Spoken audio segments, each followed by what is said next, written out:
안녕하세요. 사연 읽어주는 남녀입니다. 오늘도 와주셔서 감사드리며 그럼 오늘의 사연 읽어보겠습니다. 언니, 김 상사님 두셨네. 날씨도 추운데 저게 뭐하는 거람? 웬만하면 좀 봐줘요. 자식놈들이 죄지. 김 상사님 잘못은 아니잖아. 동생이 가리키는 곳을 보니 그 양반이 서성이고 있는 게 보이대요. 들어오지도 못하고 서성대는 걸 보니 좀 안쓰럽긴 하지만 그렇다고 들어오라고 말하기도 애매하답니다. 괜히 그랬다간 두 저 양반 자식들 성화에 귀찮아질 게 뻔하니까요. 내가 이 나이엔 무슨 부귀 영화를 보겠다고 그 귀찮은 짓을 또 반복하겠습니까? 그래서 아침 저녁으로 가게 앞에서 서성이는 걸 보면서도 애써 모른 채 하고 있는 중이랍니다. 동생 말대로 저 양반이 잘못한 건 없습니다. 잘못을 저지를 성격도 아니고요. 육군 상사로 제대를 한 사람이라서 그런지는 몰라도 후리를 보면 참지 않고 약한 사람에게는 더없이 다정한 사람이랍니다. 그래서 제가 그렸어요. 50이 훌쩍 넘어서 남자한테 마음을 주었다는 게 조금은 남사스럽기도 하지만 사람이 늙는다고 마음까지 함께 시드는 것은 아니지 않겠습니까? 그래서 시작했습니다만 뜻밖의 암초에 걸려 휘청이는 중입니다. 그렇다고 배가 전복될 정도는 아니지만 그래도 암초는 확실하게 제거해야 할 것 같아 시간을 들이는 중이에요. 언니, 오늘 영하 7도래. 진짜 계속 저렇게 놔둘 거야? 누가 뭐라고 그랬어? 자기가 좋아서 그러는 걸 난들 어떡해. 진짜 둘이다. 몰라. 내가 불편해서 안 되겠어. 형부, 들어와요. 커피나 한잔하게. 형부는 누가 형부야? 동생의 권유에도 좀 제 발을 옮기지 않대요. 아무래도 제 얼굴에 냉기가 풀풀 서려 있었던 때문이겠죠. 말은 그렇게 했지만 사실 저도 편할 리는 없죠. 아무리 건강하다 해도 그래도 나이가 60인데요. 저대로 계속 놓아두면 단단히 탈이 나지 않겠어요? 제가 있어 못 들어오는 거였죠. 일단은 자리를 비켜줄 밖에요. 나 안채 들어갔다 올게. 세탁기 돌리는 걸 깜빡했네. 그놈의 세탁기를 꼭 지금 돌려야 돼. 아 몰라. 알아서 해. 형부 들어오라니까요. 그러다 얼어 죽는다고요. 제가 안채로 발을 옮기며 뒤를 슬쩍 봤어요. 제가 움직이는 걸 보더니 가게로 오대요. 자기도 추웠을 겁니다. 그래도 제가 내뿜는 냉기보단 그게 더 따뜻했으니 들어오지도 못하고 저러고 있는 거였어요. 자기 말로는 군대 시절에 후라니 상사라던 사람이었어요. 밑에 있던 부하들이 자기 눈치를 보며 절절 킬 정도로 무서웠다더니 이럴 때 보면 그 말이 다 거짓말이지 싶어요. 나처럼 조그만 여자가 뭐가 무섭다고 저러는 건지. 하긴 그 점이 좋았죠. 말하고 보니 안 좋은 게 없네요. 저도 주책입니다. 그래서 저 사람이랑 미래를 꿈꾸게 된 거죠. 그래도 당분간은 삐진 척을 해야 할 것 같습니다. 초장에 잡아놔야 제가 편할 것 같아서요.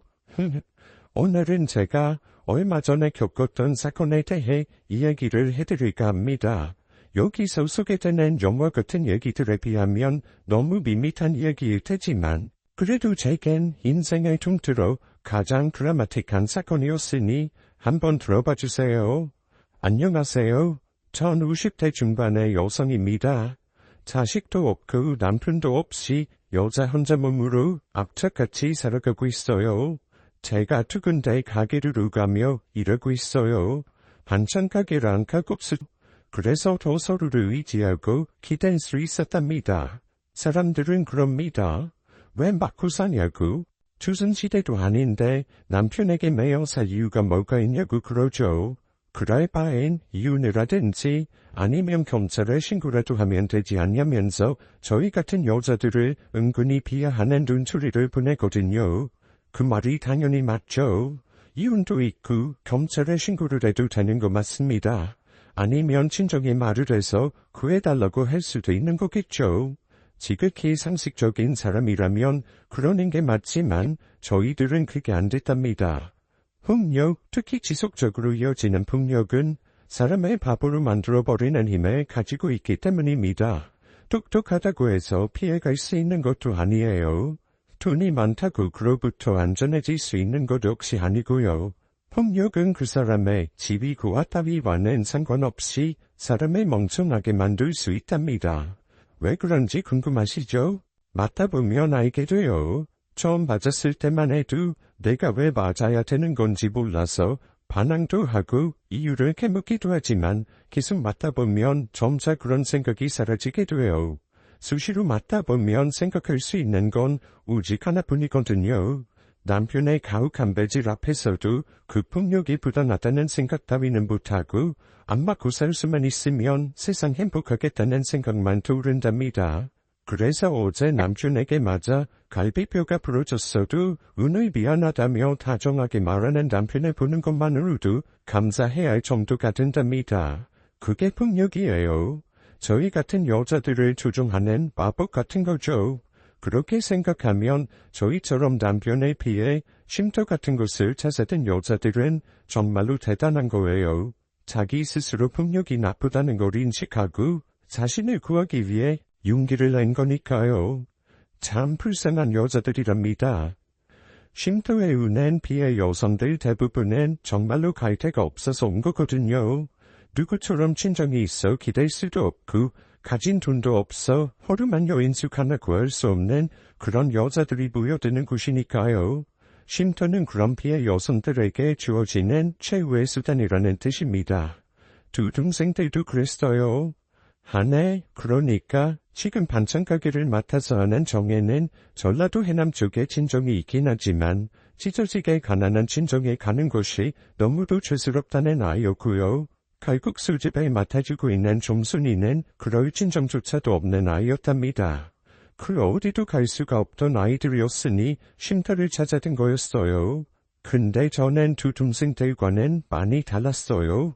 자랑 같지만 전 우리나라에서 알아주는 여대를 졸업할 정도로 똑똑하다 자부한 여자였고 두 친정도 있었어요. 무엇보다 친정이 꽤나 잘 사는 집이었기도 했고요. 그런 제가 왜 아무데도 도움을 청하지 못하고 쉼터에 가야 했냐면 말이죠. 그건 제 어리석은 선택 때문이었어요.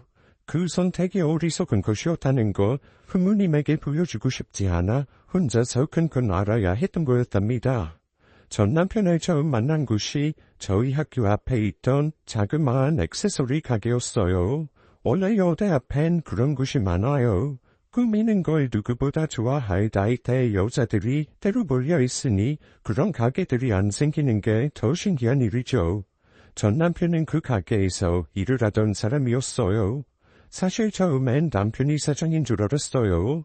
저보다 5살 많은 남편은 대학을 졸업하고 뜻한 바가 있어 취직 대신 가게를 차렸다고 그랬답니다. 여대 앞에 있는 액세서리 가게의 청년 사장, 게다가 번듯한 외모의 소유자이기까지 하다면 당연히 그 여대 학생들의 호기심을 끌 수밖에 없었어요. 저 역시 그런 여대생 중에 하나였어요. 남편과 사귀고 싶다는 여대생들이 적지 않았답니다. 시쳇말로 경쟁률이 장난 아닌 남자였어요. 그런 남자를 제가 쟁취한 거였죠. 남편과 연애를 시작하면서 제가 얼마나 행복해했는지 모릅니다. 크기야 어쨌든 쏠쏠하게 장사가 되는 가게의 사장이었으니 돈 씀씀이도 컸었어요. 수시로 거치며 선물을 사줬거든요. 선물도 선물이지만 사실 그 마음이 더 고마웠어요.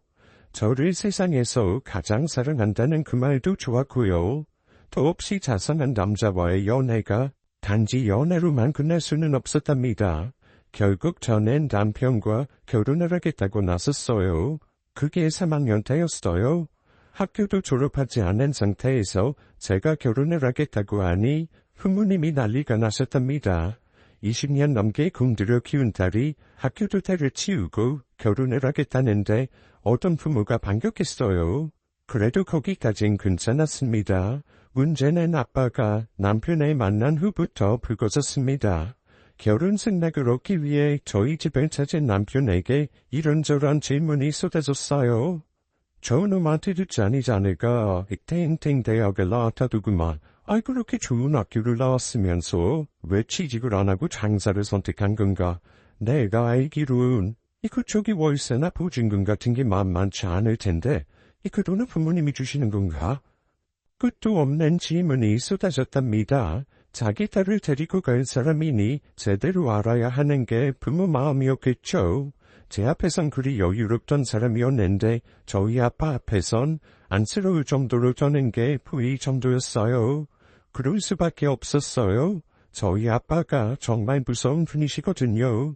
그 외모를 짚어서 말하는 게 아니에요. 물론 외모도 그렇긴 해요. 큰 키에 짧은 머리에 다부진 체구, 거기다 얼굴에 세로로 난 큰 흉터까지 있으니 우리는 사람이 보면 투직품역발 간부라고 외하기 딱 좋은 얼굴이셨어요. 당연히 그런 건 아닙니다. 아빠가 젊은 시절 운동을 하셨어요. 그때 선배들이 수시로 데렸다고 그러셨어요. 예전엔 배이 맞는 게 이과였다니요. 다들 선배가 때리니 당연한테 맞고 있었는데 저희 아빠가 어느 순간 그걸 참지 못하고 되돌아다셨어요. 문제는 선배들의 수가 너무 많았다는 거였죠. 여러 명의 선배들이 아빠를 괘씸하게 생각하고 집단 폭행을 가했고 그 와중에 아빠가 몸을 피하다 근처에 있던 날카로운 스코챙이 같은 것에 얼굴을 다치셨어요. 아빠 말로는 신명의 위기를 겪을 정도로 크게 상처를 입으셨대요. 돈이 있는 집이면 수술이라도 받아 흉터를 줄였겠지만 아빠가 가난한 집 자식이었던 게 문제였죠. 수술을 받을 엄두도 못 내셨답니다. 결국 그 일로 아빠는 운동을 그만두고 학교도 자퇴하셨대요. 그리고 누구보다 열심히 사셨대요. 저희 아빠가 공부를 잘한 건 아니었지만 타고난 머리는 좋았나 봐요. 아빠는 노력해서 번 돈으로 땅을 사고 파는 일을 반복하면서 부자가 되셨고요. 아빠 외모를 설명하다 보니 말이 길어졌네요. 근데 아빠가 무섭게 느껴지는 건 그 외모 때문은 아니에요. 진짜로 저희 아빠가 무서운 이유는 무슨 일을 하건 허술하게 일을 하지 못하는 성격 때문이었어요. 부동산을 구입하더라도 갖가지 주사를 다 거친 후에야 비로소 그 땅이나 건물을 사셨답니다. 그래서 그 많은 돈을 벌 수 있었던 거였어요. 그게 남편에게도 똑같이 적용되었답니다. 저희 아빠가 남편의 모든 것을 다 알아보시고 나서 남편에게 질문을 던진 거였어요. 저희 남편 하나부터 10까지 다 거짓말을 했더라고요. 출신 대학은 물론이고 가게 사장이란 것, 부모님의 직업까지 다 속였더군요. 저한테야 태어난 얼굴로 거짓말을 할 수 있었겠지만 아빠한테 그게 잘 되지 않았답니다. 그렇다고 아빠가 그 사실을 남편에게 직접 이야기한 건 아니에요. 남편이 땀을 뻘뻘 흘리면서 아빠에게 이 중에 치주를 당하고 돌아간 뒤 저를 붙잡고는 그 말씀을 해주셨으니까요. 저놈이 너한테 한 말 모두 다 거짓말이야. 야 아무리 어리다 해도 그런 것도 구분 못할 정도로 어리석어서야. 정상적인 사람이라면 그렇게 거짓말만 일삼은 남자를 내쳤어야 하겠지만 전 정상적이지가 않았어요. 사랑에 빠진 22살짜리 여자애가 사리분별 따위를 할 수 없었죠. 좋지도 않은 이야기를 왜 이리 오래 하는지 모르겠네요. 결국 저는 남편과 결혼을 했습니다. 평생 저만 아끼고 살아난다는 말을 철석같이 믿고 한 결혼이었어요.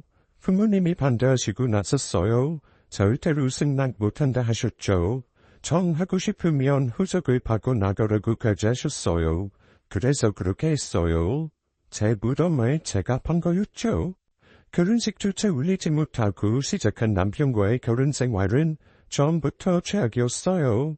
우리 집 돈이 북적이었던 남편은 제가 아빠로부터 버림받아 단돈 10,000원도 못 가져나온 걸 알고는 엄청나게 저를 구박했어요.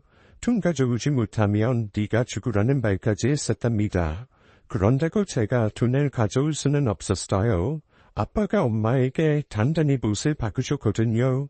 자기 몰래 나한테 돈을 주는 순간 이유는 물론이고 영원히 남남으로 살고라셨거든요. 엄마만큼 아빠를 잘 아는 사람이 없죠. 그래서 전 결국 돈을 못 가져왔답니다. 그 다음부터는 뻔한 스토리죠. 아무짝에도 쓸모가 없다느니 하면서 저를 수시로 때렸답니다. 그렇게 맞으면서도 제가 원해서 한 결혼이니 버티고 버티다 죽을 것 같다는 생각에 집을 도망쳐 나와 쉼터에 들어갔던 거죠. 바로 거기서 제 동생들을 만난 거였고요. 한 몇 달 쉼터에서 살다 보니 나갔던 정신이 조금은 돌아왔답니다. 결국 집으로 다시 들어갔고 당장 나가라던 아빠가 딸을 문내치곤 받아주셨어요. 저를 때린 남편에게는 그 이상의 응징이 가해졌어요. 아빠가 남편을 거의 죽기 직전까지 때리셨거든요. 그 일로 법원에 가시게 되긴 했지만 큰 탈은 없었어요. 좋은 변호사가 우리 편이었으니까요. 물론 그 변호사를 사기 위해 엄청난 대가를 지불하셨겠지만요. 결국 남편은 딸을 때리고 학대한 점이 인정되었고 그걸 본 아빠가 딸을 위해 저지른 일이라는 이유로 벌금형으로 일이 마무리되었어요. 그 이후 두 번 다시 남편의 불수는 없었어요. 어쩌면 아빠가 남편에게 엄포를 두으신 건 아닐까 생각하지만 묻진 않았어요. 저희 아빠가 묻는다고 대답해 주실 분도 아닌 거라니 물을 이유가 없었어요. 모든 게 정리된 후 아빠는 제가 자립할 수 있는 정도의 지원을 해주셨어요. 처음엔 뭐랄까 고민했는데 정혜와 중순이를 제품에 거두려면 식단이 좋을 것 같다는 생각에 식단을 했답니다. 생전 처음 해보니 당연히 실수투성이었지만 두 동생과 함께 있다는 것만으로도 충분히 만족스러웠어요. 그렇게 20년 넘게 동생들과 살았답니다. 주변에서는 저희를 과부 삼총사라고 놀리기도 해요. 진짜 과부는 아니지만 결혼에 실패한 여자 셋이서 둥고둥락하니 그런 거였나 봐요. 중간중간 하는 일이 바뀐 적은 있지만 셋이 떨어져 본 적은 한 번도 없어요. 셋 중에 하나 정도는 다시 가정을 꾸리지 않을까 하는 생각을 하긴 했는데 그 누구도 그러질 않더라고요. 당연하죠. 남자라면 지긋지긋한 사람들이니까요. 사실 남자가 없다고 해서 크게 불편한 것도 없었고요. 함께 해외여행도 가고 때 되면 서로의 집안일도 거들면서 친자매처럼 살았어요. 말로만 그러는 게 아니었어요. 정말 친자매만이 누릴 수 있는 일도 겪었답니다. 연년 전 아빠가 먼 길을 떠나셨어요. 100살은 사실 것처럼 튼튼하시던 분이셨는데 세월은 장사가 없대요. 아빠가 떠나시면서 동생들을 불러놓고 그러셨어요. 내가 너희 둘을 딸처럼 여기는 거 알지? 우리 희주에겐 동생이니 말이 맞지? 네, 저희도 아버지라고 생각하며 살았어요. 저희한테 너무 많은 걸 주셨잖아요. 언제나 감사해요.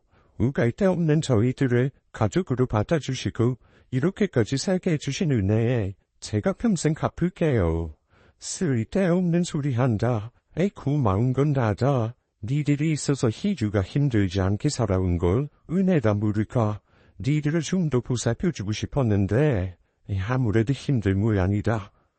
왜 그런 말을 하세요? 금세 일어나실 거예요. 저도 정혜도 언니도 아버님이 계셔주셔야 힘이 나요. 그러니까 어서 일어나세요. 저와 동생들의 바람이 부색하게 아빠는 그 해를 넘기지 못하셨어요. 참 힘들대요. 하나뿐인 딸이니 더 엄하게 키워야 한다던 분이셨어요.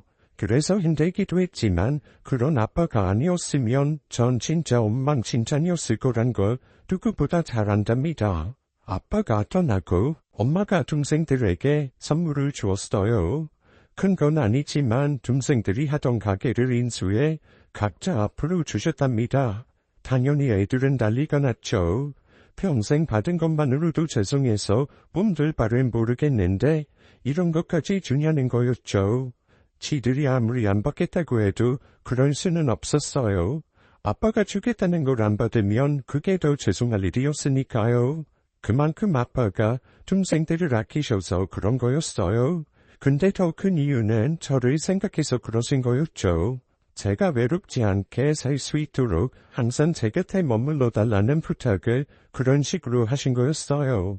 아빠는 그런 분이셨어요. 그런 아빠 속을 썩인 제가 참 나쁜 딸이었죠. 그래도 아빠는 언제나 제 걱정만 하셨답니다. 오죽하면 그런 부탁까지 했겠어요. 너희도 그렇고 희주도 그렇고 언젠가는 좋은 남자가 나타날 거다. 한다. 이 남자라면 지긋지긋하다는 거. 근데 그건 그때, 니도 운이 그런 거고, 언젠간 좋은 사람이 나타나면, 설령 그게 누구의 자기라고 해도, 남은 사람들이, 그 사람 차에 맺어줄 수 있게 해줘야 한다. 그게 아빠의 유언이었어요. 아무리 저희 셋이 똘똘 뭉쳐 잘 살아도 아빠 눈엔 아쉽고 안타까우셨던 거죠. 그래서 서로가 준매쟁이가 되어 각자가 좋은 가정을 꾸리게 도우라는 말씀을 남기셨답니다. 아빠의 유언이니 나몰라라 하진 못했지만 그렇다고 저희가 남자를 만나 가정을 꾸리게 될 거라곤 생각지 않았어요. 첫 결혼해서 평생 씻을 수 없는 상처를 입었으니 엄두조차 나질 않았다는 게 맞는 말일 겁니다. 게다가 다들 중내근이 신세가 되었으니 그럴 가능성은 더욱 적었던 것도 맞았고요. 다들 그랬답니다. 이 나이에 좋은 남자가 나타날 리도 없겠지만 설령 그런다 해도 이 나이에 뭐라겠냐고요. 그냥 언제나처럼 우리끼리 평생 우순두순 살자는 게 저희의 맹세 같은 거였어요. 다른 사람도 아닌 제가, 맞이인 제가 그 맹세를 어기게 될 줄은 몰랐습니다. 평생 남자 따위는 눈에도 담지 않을 줄 알았는데 그게 제 마음대로 안 되더라고요. 그러니까 지금 내가 이 돈 안 내려고 담배 훔쳐를 넣었다는 거야 뭐야. 누가 돈 안 낸데 니들이 담배 훔쳐를 넣건 바퀴벌레를 넣건 돈 내면 내 거 아니야. 그래도 사과는 받아야지. 당장 무릎 꿇고 사과해. 음식 장사한다는 것들이 이렇게 하고 무슨 음식을 팔아. 무릎 꿇어. 손님들이 적당히 빠진 시간이라 종순이랑 둘이서 주방에서 수다를 떨고 있었어요. 매일 하는 수다인데 뭐 그리 할 이야기가 많을까 싶겠지만 세상에 할 이야기가 얼마나 많은데요. 그러고 있는데 홀에서 시끄러운 소리가 들리더라고요. 음식 장사 해보신 분은 아시겠지만 제일 힘든 게 사람 대하는 거랍니다. 특히 술 마시고 취해서 행패를 부리는 진상들이 제일 그래요. 처음에는 놀라서 어쩔 줄은 몰라 하곤 했는데 그것도 경험이 쌓이니 별거 아니대요. 정순이가 나갔어요. 저는 물 한 잔 마시며 쉬고 있는데 그날은 점도가 좀 심했답니다. 계속 큰 소리가 들리길래 어쩔 수 없이 나갔어요. 죄송해요. 저희 주방엔 담배 피우는 분이 안 계셔서 아줌마가 그랬나 봐요. 돈 안 받을 테니 오늘은 그만 가주시고 다음에 오시면 제가 서비스 더 드릴게요. 최대한 겸손하게 정순이가 취객을 달랬어요. 사실 그 정도면 그냥 갈 일이었거든요. 어차피 저런 사람들 음식값 안 내려고 쇼를 하는 거니 돈 안 받겠다면 그냥 가는 게 일반적이랍니다. 저희는 그 사실을 알면서도 그냥 시끄러워지는 게 싫어 그러는 거고요. 근데 그 사람이 뭔가 단단히 베리코인 눈치지 뭡니까? 당신이 사장이야? 사장이면 사장답게 행동해? 당신 말투가 그게 뭐야? 내가 돈 내기 싫어서 이러는 거라고 생각하는 거잖아. 아니야. 그런 거 아니에요. 저희 실수니까 그냥 가시라는 거죠. 다른 손님들도 계시니 그냥 가주세요. 진짜 이 땡인데 거지 취급하네. 그러더니 물잔에 바닥에 내려치더라고요. 플라스틱 물잔이 깨질 리는 없지만 그래도 분위기가 험악해지는 건 어쩔 수 없었어요. 더 참아줄 일이 아니란 생각이 들었습니다. 그만하세요. 더 그러시면 경찰 부를 거예요. 그냥 가세요. 단호한 제 말투에 잠시 주춤하는가 싶더니 다시 행패를 부리더군요. 여자라 만만하게 보였나 봅니다. 저런 사람일수록 더 강하게 나가야 한다는 걸 그간 배워서 잘 알고 있었어요. 근데 술이 생각보다 많이 취한 모양이더라고요.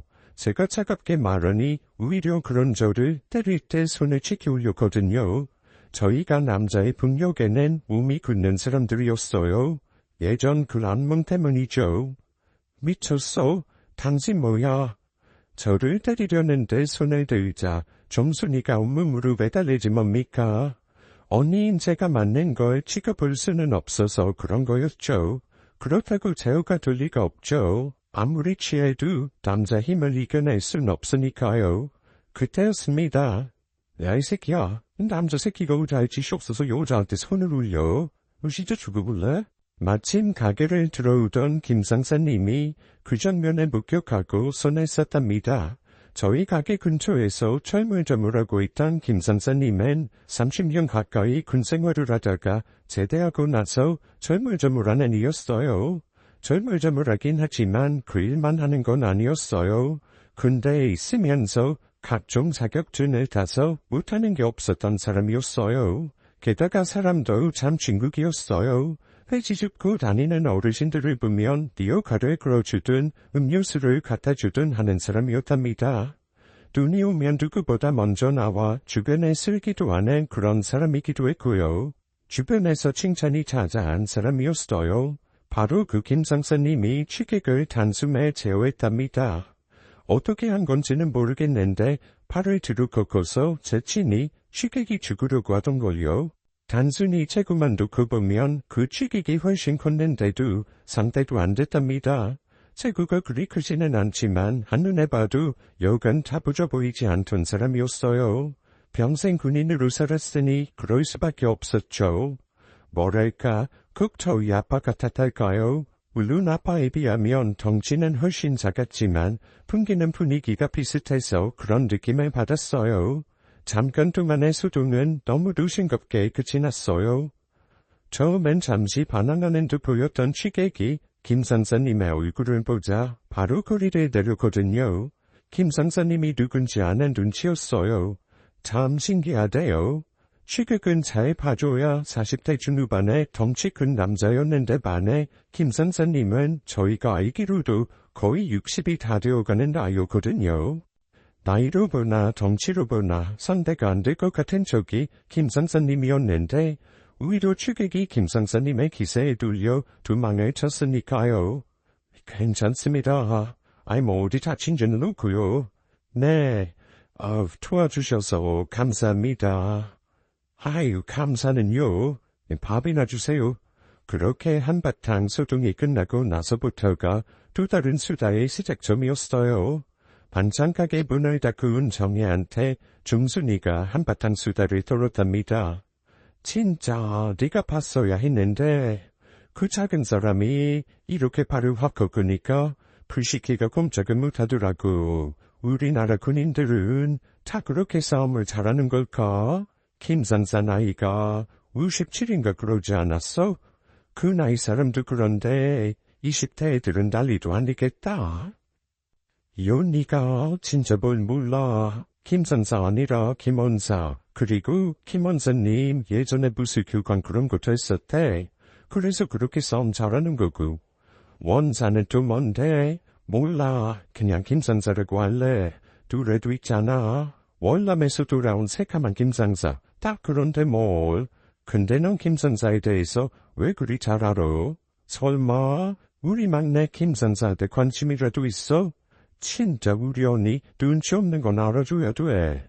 내가 관심 있는 건 아니지만 그렇다고 해도 그럴 수도 없지. 김원사님 관심 있는 사람 따로 있거든. 그래? 누군데? 정애가 눈치수로 절 가리키지 뭡니까? 설마 있어요. 뭐라고? 희주 언니? 진짜야? 아이고 답답이더라. 김원사님이 자기 가게 바로 옆에 있는 식당들 놔두고 여기까지 왜 오는 거겠어? 내 음식 맛있어서 오는 거 아니었어? 언니 음식이 맛있긴 하지만 그 이유가 아니라고.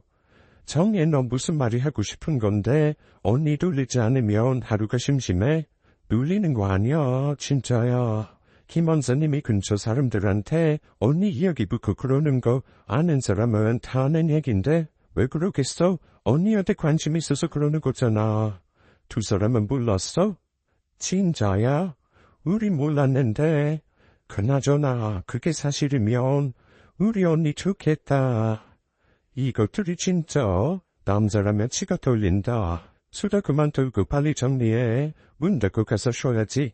사람이란 게 참 유상하죠. 그전까지만 해도 그냥 저희 가게에 음식 먹으러 오는 손님일 뿐이라고 생각했는데 정의 말을 듣고 나니 조금씩 눈길이 가게 되더라고요. 사실인지 아닌지는 몰라도 김상사님이 저한테 관심이 있다는 소리를 듣고 나니 저도 조금은 더 신경을 쓰게 되었고요. 그렇다고 딱히 남자로 느낀다거나 하는 건 아니었어요. 적어도 처음엔 그랬어요. 근데 계속 제 눈에 보이니 조금씩 마음이 열린 것도 사실이었어요. 그거 아시죠? 보통 딸들이 남자를 고를 때 기준으로 삼는 게 아빠란 거요. 자기는 안 그런다 그러는데 막상 사귀는 남자를 보면 아빠 비슷한 사람을 고르곤 하잖아요. 그런 영향도 없진 않았어요. 키가 컸던 아빠와는 달리 김상사님은 한 170 정도밖에 안 돼서 얼핏 보면 달라 보였지만 다부져 보이는 건 영락 없는 아빠였거든요. 게다가 더 그런 건 동생들의 태도였어요.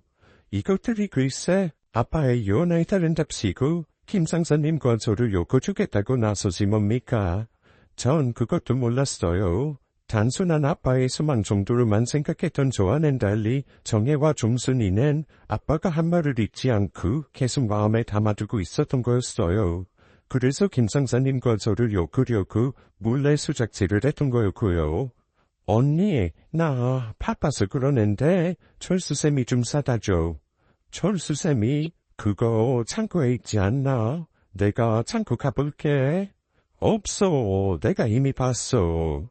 저기 김상사님 철물점 가면 있을 거야. 부탁해. 그런 식이었어요. 한 번이라도 더 만나게 해서 정이라도 쌓게 하려는 거였어요. 그게 작전이었다면 나름 성공적이긴 했어요. 안 그래도 신경이 가고 있는 중에 자주 얼굴을 볼 기회가 생기니 자연스레 김상사님을 생각하는 일이 들었던 거죠. 그래도 진짜 준매쟁이 노릇을 할 줄은 몰랐습니다. 글쎄 정해 그것이 김상사님한테 가서는 그런 말까지 했다는 거 있죠. 종순이가 술김에 말하지 않았다면 까맣게 몰랐을 거예요. 언니 있지? 정혜가 김상사한테 가서 언니한테 들이대라 그랬다. 언니도 김상사한테 관심 있다는 식으로 말했어. 그래서 김상사가 언니한테 고백한 거야. 전 그런 줄도 모르고 거진 30년 만에 받아보는 고백에 잠을 설친 거였어요. 아니 많이 놀랐어요. 김상사님이 저한테 호감이 있다는 것도 알았고 저를 보기 위해 식당에 온다는 것도 알았지만 그래도 고백을 할 정도의 사이는 아니라고 생각했어요. 무엇보다 고백 같은 거라기엔 너무 나이가 많다고 생각했거든요. 그럼에도 용기를 내어준 김상사님 덕분에 많은 게 달라졌어요. 김상사님이 저한테 고백을 하지 않았다면 우리 사이가 그렇게까지 발전할 수는 없었을 테니까요. 설령 마음이 있다고 해도 나이가 나이니 젊은 애들처럼 사귀고 그러지는 못했을 가능성이 높았을 거예요. 제가 김상사님의 고백을 받아들이진 않았지만 그때부터 진지하게 생각한 것만은 분명해요. 아이고 희주씨, 아이고 퓨즈도 나간 거예요. 간단한 거니까 AS 부를 필요도 없어요. 아이고 금방 고칠 테니 잠시만 기다려주세요. 저희 가게 냉장고 한 대가 말썽이었어요. 일반 냉장고와 달리 업소용 냉장고는 크기도 크고 당연히 가격대도 더 나간답니다. 고장이라도 나면 불러야 하는 AS 비용도 더 들고요. 그래도 어쩌겠어요. 기계에 대해선 아무것도 모르니 수리를 신청할까 했는데 그 이야기를 듣자마자 종순이가 바로 김선사님한테 전화를 해서 와달라고 그랬답니다. 괜히 바쁜 사람 불러 귀찮게 하는 것 같아 마음이 불편했는데 생각 외로 쉽게 고쳐서 놀라기도 했어요. 그런 거였네요. 저희야 고장나면 다 심각한 건 줄 알고. 선사님, 아니 원사님이라고 해야죠. 정혜가 그러던데 그냥 상사라고 불러주세요. 상사건 원사건 그게 그건데요. 아이 저도 상사자도 편하기도 하고. 근데 그런 거 말고 이름 불러주면 더 좋긴 하지만요. 네, 제 이름요. 제 이름 김선일입니다. 제가 희주씨를 희주씨라고 부르는 것처럼 희주씨도 저 선일씨라고 불러주면 좋겠다고요. 그럼 우리 좀 더 가깝게 느껴질 것 같고요. 그게 갑자기 이런 말해서 미안한데 저 희주씨한테 철물점 김상사가 아닌 김선일로 달아가고 싶습니다. 그게 무슨 뜻에서 그런 말을 하는 건지 정도는 알았답니다. 근데 너무 갑작스러워서 놀랬던 거였어요. 정확하지가 않았거든요. 그때 제 감정 말입니다. 김 선생님의 조금은 다르게 생각하고 있기는 했지만 그렇다고 사귄다거나 하는 식은 아니라고 생각했거든요. 그런 와중에 느닷없는 고백을 받았으니 놀라지 않을 수가 없었어요. 희주씨 마음이 안 그런 건 압니다. 그러니 제가 이런 말하는 것도 실례인 것도 알고요. 그래도 제 마음을 알려는 드리고 싶었습니다. 웃기는 말인 건 압니다만, 저도 희주씨도 이제 마냥 기다리고 참고 그러기엔, 그리 적지 않은 나이잖아요. 그래서 말씀드리는 거예요. 거절해도 좋고, 아니면 더 좋지만, 분명한 거 하나는 그거예요. 제가 충동적으로 이러는 거 아니라는 거예요. 제가 단 건 몰라도, 인생 가볍게 살지는 않았습니다. 비록 희주씨에 비하면 모자란 게 너무 많은 사람인 건 많지만, 그래도 한 번쯤은 생각해보실 가치가 있다고 생각합니다. 죄송합니다. 그래서 이만 가보겠습니다. 갑작스러운 고백에 놀란 것도 맞고, 전 남편 이후 처음으로 남자에게 고백이란 걸 받아서 당황한 것도 맞습니다. 김 선생님 말대로 제 마음이 무언지 모르는 것도 사실이었고요. 그래도 하나는 분명했어요. 그 남자 결코 가벼운 사람이 아니란 걸요. 저 봤거든요. 60이 코앞인 남자가 그 말을 하면서 연신 손에 닦아내더라고요. 땀이 나서 그런 거였어요. 얼마나 긴장했으면 그랬겠어요. 그날 잠자리에서 떠오른 건 오직 그 남자의 손이었어요. 살아온 세월을 보여주는 손이었죠. 투박하고 거칠고 여기저기 굳은 살이 배겨있는 손 말입니다. 저 사실 남자의 손에 대한 궁금심이 정말 크거든요. 남편이 저를 데린 두구가 대부분은 손이었던 때문이었죠. 지금도 기억하는 남편의 손은 하얗고 긴 손가락이 두드러진 거였어요. 평생 땀 흘린 적 없음이 하루 새겨진 손이었죠. 제가 그 손에 반한 거였어요. 너무 아름답다고 생각했거든요. 정말 철없는 생각이었죠. 진짜로 아름다운 손은 그게 아니었는데 말이죠. 제가 김 선생님의 진지하게 생각한 계기가 바로 그 손이었어요. 사는 모든 순간에 충실했을 그 손, 투박하고 거칠고 검은 그 손이요. 저도 여자지만 여자란 동물은 참 신기해요. 어떻게 손 때문에 누군가를 좋아하게 될 수 있는 거였을까요? 그렇게 김 선생님, 선혜 씨와의 관계를 시작하게 되었답니다. 동생들이 난리가 났어요. 진짜야? 언니, 진짜 김 원사님이랑 잘해볼 생각이 있는 거야? 잘해보는 게 뭔지는 모르겠는데, 아무튼 김상사란 사람을 알고 싶긴 해. 그게 그거지. 얌전한 고양이가 푸tum하게 먼저 울은다더니, 언니가 그럴 줄은 몰랐네. 미안, 많이 실망했니? 진짜, 그런 뜻이 아니잖아. 좋아서 그래. 언니가 행복해지는 게 우리가 행복해지는 거잖아. 아버님도 그런 말 하셨고. 진짜 내가 걱정이다. 저 머리로 어떻게 연애를 하려나? 언니 진짜 탱탱대학교 나온 거 맞아? 이럴 때 보면 진짜 안 똑똑한데 말이야. 이게? 너 언니 놀리면 좋니? 좋아? 좋아. 하하. 행복했습니다. 이런 동생들이 있다는 것도 너무 좋았고 제대로 된 남자가 무엇인지를 알게 된 것도 좋았어요. 아무리 철없던 시절이었다고 해도 어떻게 남편 같은 그런 남자를 좋아할 수 있었을까요? 철이 없어서 그랬던 거 맞습니다. 나이란 게 세월이란 게 그래서 필요한 거였어요. 김상사님, 선희 씨는 진짜 남자였어요. 약하고 선한 사람에게는 한없이도 그렇지만 강하고 약한 사람한테는 급일 줄 모르는 그런 남자 말입니다. 저희 아빠가 그랬죠. 비로소 알겠더라고요. 처음 선희 씨를 봤을 때 이상하게 친숙하게 느껴졌던 이유요. 아빠를 닮아서 그랬던 거였어요. 따지고 보면 선희 씨랑 저는 모든 게 달랐어요. 살아온 환경이나 외모든 모든 면에서 공통점을 찾기가 힘들 정도로요. 그럼에도 선희 씨를 만날 때면 편안했던 건 그 사람이 저를 배려하는 마음 때문이었어요. 전 남편에게선 단 한 번도 맛보지 못했던 일이었답니다. 사람 가까워지는 거 한순간이돼요. 하긴 전 이미 그런 경험을 한 적이 있었죠.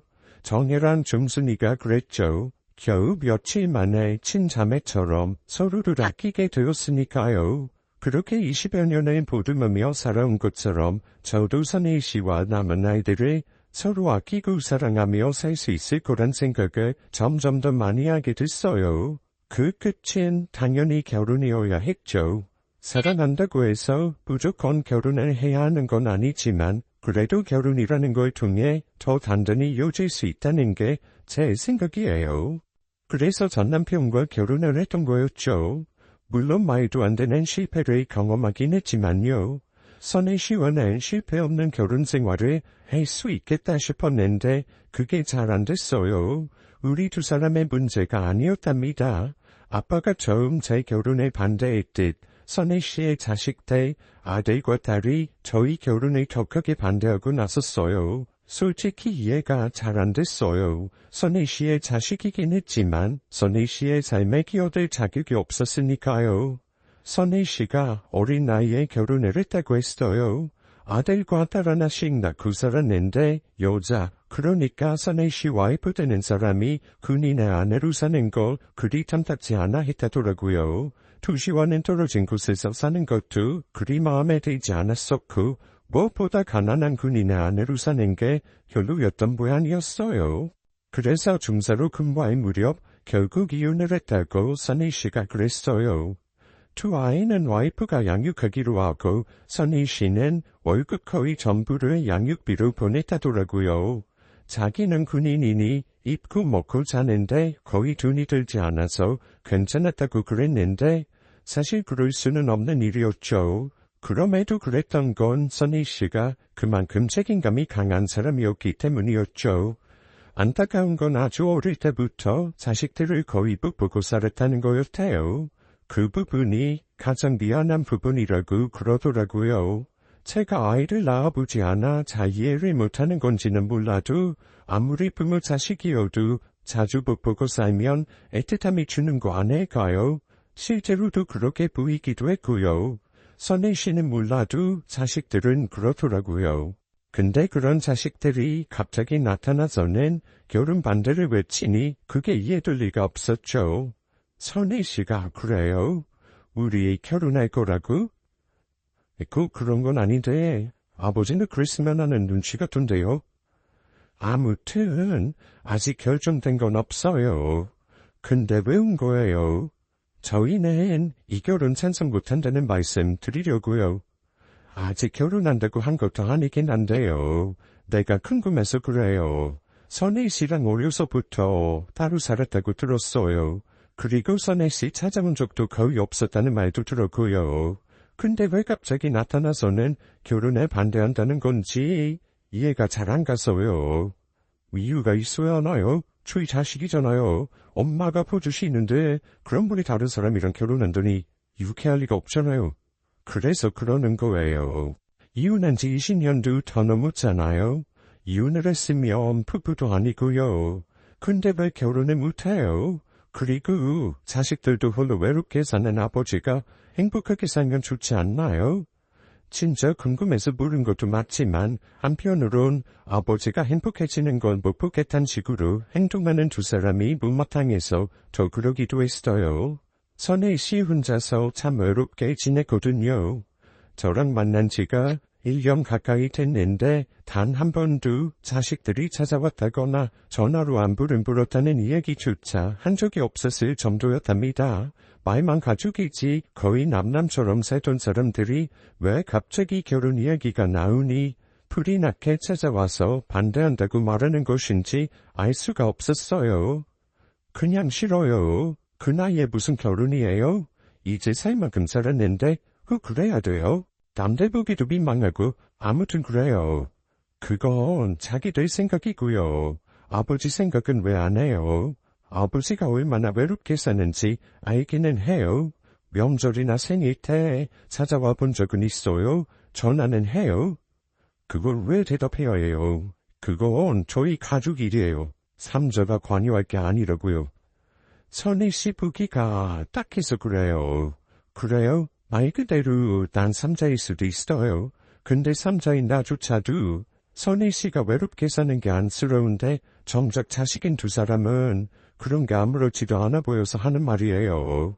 와, 이 아줌마 대단하네. 주방 아줌마 치고는 너무 똑똑하잖아. 그래서 그런 생각한 건가 봐요. 이 기회에 팔자 고쳐보자는 생각이요. 너무 어이없는 말을 하더라고요. 처음엔 그게 무슨 말인가 했어요. 근데 금세 알겠대요. 하긴 두 사람 눈엔 제가 아무것도 가진 게 없는 식당 주방 아줌마처럼 보이긴 했겠죠. 당연히 돈도 못 버는 가난한 여편의 정도로 생각했을 거고요. 그러니까 결국 두 사람은 제가 선혜 씨와의 결혼을 통해 선혜 씨 돈을 마음대로 쓰려는 목적으로 결혼을 하겠다는 걸로 해석을 한 거였어요. 저도 모르게 피식 웃음이 나오지 뭡니까? 세상에 이렇게 생각하는 사람도 있다 싶었어요. 웃음이 나와요? 왜? 천국의 지른이 아차 싶으세요? 사람은 분수를 알아야 하는 거예요. 저희 아빠가 매일 나이가 빠진 옷을 입고 철물점에 처박혀 있으니 가난해 보이지만 사실은 아니거든요. 저희 아빠 군인연금이 얼마인 줄이나 아세요? 군인연금? 그게 뭔데요? 와, 용기천다. 그걸 몰랐다고요? 근데도 아버지랑 결혼을 한다. 그랬다고요? 이 아줌마 진짜 무섭네.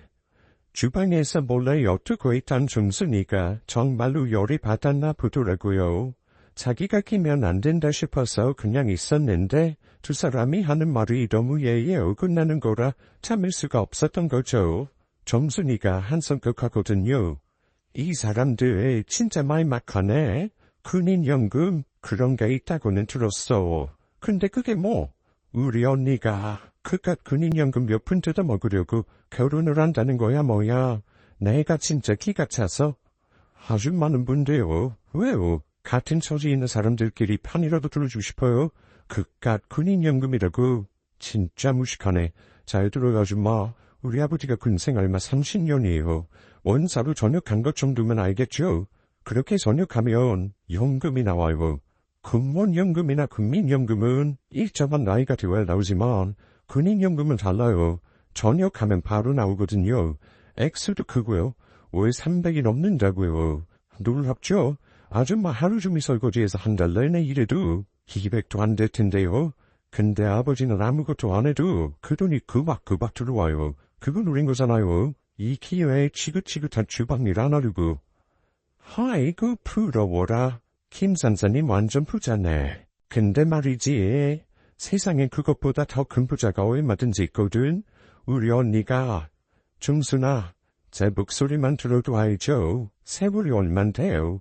바로 꼬리를 내렸답니다. 그래도 언니 쟤들 하는 말이 괘씸하잖아. 겨우 그것 갖고 그러는 게. 그만, 이 이야기는 내가 마무리할게. 알았지? 그래. 아이고 열불나. 찬물 어딨어?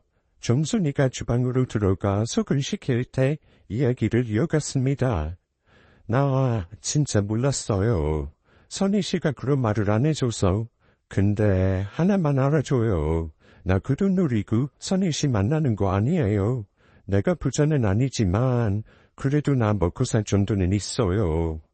뭐 그렇다 쳐요. 암튼 그 돈에 눈독 들이지는 말아요. 그건 아빠 거기도 하지만 저희 거기도 하니까요. 그게 왜 그쪽 거예요? 선희 씨가 양육비 충분하게 준 걸 알아요. 그리고 이젠 그쪽들도 성인이잖아요. 더 이상 선희 씨가 두 사람한테 돈을 줘야 할 이유도 없는 걸로 아는데 주든 말든 당신이 무슨 상관이야. 갈수록 가관이었습니다. 선희 씨가 말을 해주지 않아서 자세히는 모르지만 그 사람들 말을 들어보면 대충 짐작은 가더군요. 두 사람은 성인이 되어서도 선희 씨한테서 수시로 돈을 가져가고 있다는 거요. 이렇게 와서 결혼에 반대하는 것도 결국은 돈 때문이라는 말이었죠. 제가 와이프가 되면 그걸 못하게 막을 거란 얄팍한 생각을 한 거였어요. 그래서 이런 말도 안 되는 무례를 범하고 있는 거였답니다. 아무리 떨어져서라도 부모 자식일 텐데 자식이란 것들이 부모 아이기를 그저 둔퉁 정도로 생각하는 모습이 너무 역겨웠습니다. 한편으로는 선희 씨가 안 됐다는 생각도 들었고요. 오빠 안 되겠다. 진짜 말이 안 통한다. 분명히 경고했어요. 이 결혼 하지 말아요. 결혼으로 우리 아빠 뜯어먹을 생각은 더더욱 하지 말고요. 그런 사람을 꽃뱀이라고 하는 거 알죠? 꽃뱀 되고 싶지 않으면 알아서 잘하시고요. 가자. 얘 말 잘 들었죠. 그냥 품수코 사세요. 좀 돈이 필요하면 설거지라도 열심히 하시던가. 야, 이놈들아, 니들은 부모도 없냐? 어쩜 저리 막대 먹은 거야? 언니 나 못 참겠어. 내 저것들을 당장. 정순이가 됐다 결국 폭발하고 말았습니다. 저한테 막대하는 걸 저는 참을 수 없었던 거죠. 거기서 멈춰야 했는데 그 애들이 선을 넘더군요. 끼지 말라니까. 당신이 뭔데 지랄이야 지랄은. 당장 사과해요. 엄마 같은 사람한테 어떻게 그런 말을 해요? 사과를 못한다면 어쩔 건데. 왜? 때리기라도 하려고. 이거 아줌마. 그런 것도 돈이 있어야 때리는 거야. 아줌마 그럴 돈도 없잖아. 결국 정순이가 폭발하고 말았습니다. 뭐가 어쩌고 어째? 들고 있던 밥주걱은 집어 던졌답니다. 그냥 흔해 못 이겨 내던졌을 텐데 공교롭게도 그게 딸 얼굴에 제대로 맞았어요. 저게 미쳤어. 야, 동생이 화를 낸과 동시에 아들이라는 청년이 테이블을 뒤집었답니다. 물컵과 과일 접시가 바닥에 튕기면서 난장판이 되어버렸어요. 진짜 별 시덥잖은 것들이 난리네. 아버지한테 담장 말을 저런 여자는 절대 결혼 못한다고. 옛 기억이 나대요. 남편이 걱정했답니다. 산을 뒤집고 나면 기다렸다는 듯 주먹을 날리던 사람이었어요. 다시금 인간의 밑바닥을 보니 너무 화가 났어요. 20대 초반의 저였다면 그걸 보는 것만으로도 몸이 굳었겠지만 이젠 달라졌죠. 그런 걸 보고만 있을 순 없었답니다. 결국 돈 때문에 그러는 거였네. 참 불쌍하다. 이 여자를 어디서 반말짓거려? 그리고 뭐 불쌍해? 불쌍한 건 우리가 아니야 당신이지. 그 돈이 없어서 그 나이에 설거지 나누시지. 진짜 안 됐다. 혹시 말이지 그런 생각해봤어? 무슨 생각? 이젠 그럴 생각도 없어졌지만 만약 내가 선희 씨랑 결혼을 하게 되면 후적상으로 내가 니들 엄마가 되는 거 아닌가? 미친? 꿈도 야무지네. 들어봐. 제 표정에서 뭔가 이상한 걸 느낀 거였을까요? 황분하던 두 사람이 입을 닫고는 새말의 귀를 기울이더군요. 그렇게 좋아한다는 돈으로 사람의 격렬한 인간들이었어요. 유치하지만 저 사람들에겐 그 방법이 가장 잘 먹힐 것 같다는 생각을 했답니다. 그렇다고 내가 당신들 엄마가 될 순 없지. 그럴 생각도 없고. 근데 어쨌든 내가 선혜 씨랑 결혼해서 살면 내 재산도 선혜 씨한테 어느 정도는 권리가 생기는 건 맞아. 아니야말로 내가 선혜 씨한테 줄 수도 있고. 그래. 한 1,000만 원은 줄 수 있겠지. 설거지에서 모은 그 소중한 돈 재산 말이야. 암튼 그래서 하고 싶은 말이 뭔데? 내가 선혜 씨한테 내 재산을 넘긴다 쳐. 나중에 우리 죽고 나면 그 재산 물려받을 사람은 니들이 되는 거지. 난 자식이 없으니. 맞지? 그렇지. 근데 그 1,000만 원으로 얘랑 나랑 나눠가지면 그 500인데 그거 누구 코에 붙여? 하차. 그런가? 혹시 니들 들어오다가 이 건물명은 봤어? 안 봤겠지. 누가 나가서 보고 올래? 저 여자가 왜 저래? 미친 거 아니야? 그냥 보고 와봐. 손해나는 건 아닐 테니까. 아들이란 놈이 툴툴대며 나갔다 들어오대요. 에이, 진짜 이 빌딩이라고 되어 있네. 왜? 알파벳 공부라도 시켜주게. 잘 봤네. 내 이름 혹시 알아? 이 여자가 점점 내가 왜 당신 이름을 알아야 돼? 알아야 돼. 내 이름이 희주거든. 알파벳 약자로 표기하면 HJ 정도 되겠지. 무슨 소린가 싶어 고개를 갸웃하더라고요.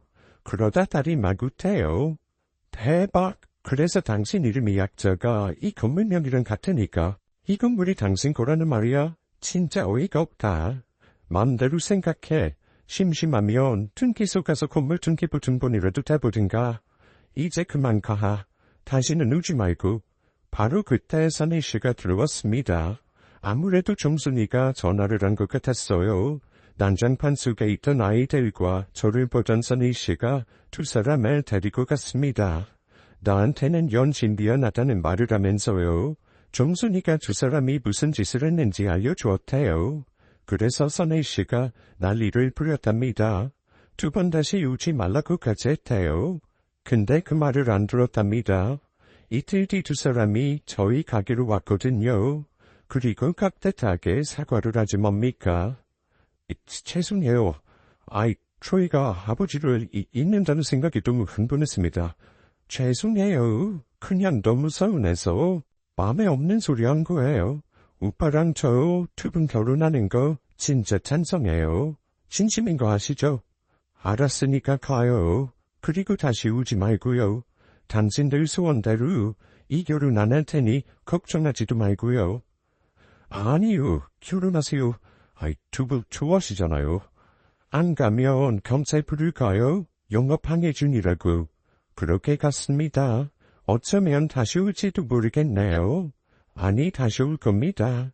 저와 선혜 씨가 결혼을 해야 큰 건물이라도 떨어질 거라고 생각할 테니 말이죠. 그런 일은 절대 없을 테지만요. 긴 시간 이야기 들어주셔서 감사합니다. 오늘 사연 어떠셨나요? 겉모습만 보고 사람 판단하지 말라는 말이 떠오르는 사연이었네요. 주방에서 일한다고 사람 무시하던 어린 남매들이 이제라도 제대로 된 생각을 갖고 살면 좋겠습니다. 어쨌든 사연자님은 절대로 결혼하지 않으셨으면 좋겠네요. 그 결혼을 해야 사랑을 증명하는 건 아니니까요. 남은 생 두 분이서 우순두순 잘 사시길 바라겠습니다. 오늘도 끝까지 함께 해주신 여러분 감사드리며 저희는 다음 사연으로 돌아올게요. 감사합니다.